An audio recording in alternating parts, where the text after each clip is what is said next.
The relationship between the Soviet Union and Cuba was made possible when Fidel Castro overthrew Fulgencio Batista in 1959. Batista was a U.S.-backed dictator who supported our role in the Cuban economy. The Cuban Revolution took place from 1953 to 1959. The leaders of this revolution, shown here, are Che Guevara, Raúl Castro, and Fidel Castro. Castro and his men used hit-and-run tactics to wear down and eventually defeat Batista's soldiers on January 1st, 1959. Entendemos los revolucionarios cubanos nuestro deber internacionalista. Así entiende nuestro pueblo sus deberes, porque entiende que el enemigo es uno, el mismo que nos ataca a nosotros en nuestras costas y en nuestras tierras, el mismo que ataca a los demás. Y por eso decimos y proclamamos que con combatientes cubanos podrá contar el movimiento revolucionario en cualquier rincón de la tierra. Because of his beliefs concerning land reform, the United States government saw Fidel Castro as a very real threat to U.S. interests in Cuba. The government saw Castro as such a threat that in 1959, Eisenhower started funding a project to topple Castro's regime.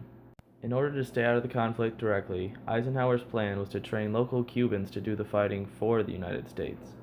President Kennedy put into action what would become known as the Bay of Pigs invasion. After less than 2 days, the force that the United States had assembled had surrendered. Shortly after the failed Bay of Pigs invasion, Cuba and the USSR publicly announced their new relationship. The Cubans would then allow the Soviet Union to build several missile sites dangerously close to the United States.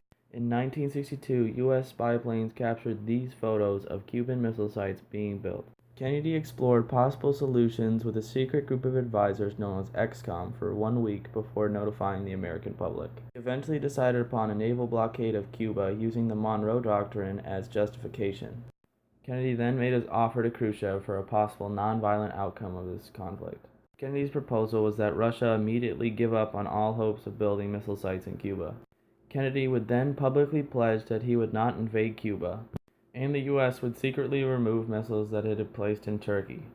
Kennedy also threatened that if they did not accept his offer within 24 hours, he would be forced to invade Cuba. Khrushchev took his time, but eventually he accepted Kennedy's offer. As a result of the Cuban Missile Crisis, Kennedy decided to extend the U.S. embargo of Cuba. As a result of numerous conflicts between Cuba and the United States, President Obama in 2016 was the first president in nearly a century to visit Cuba. Certainly it's a step up from what they were dealing with in D.C., which is snow, but here comes the President of the United States and his family. He's about 30 steps away from touching down on soil that many felt an American president would never touch on. I don't think anybody watching this in Cuba isn't moved, and probably a lot of people in the United States. Yeah, there's going to be a before and after to this trip and to this moment. And you wanted a rain metaphor. President Obama is really opening up the floodgates here. I mean, this is a momentous thing that we're watching right now. Who would have... The relationship between Cuba and the USSR prolonged the Cold War due to the massive economic benefits the Soviet Union was receiving.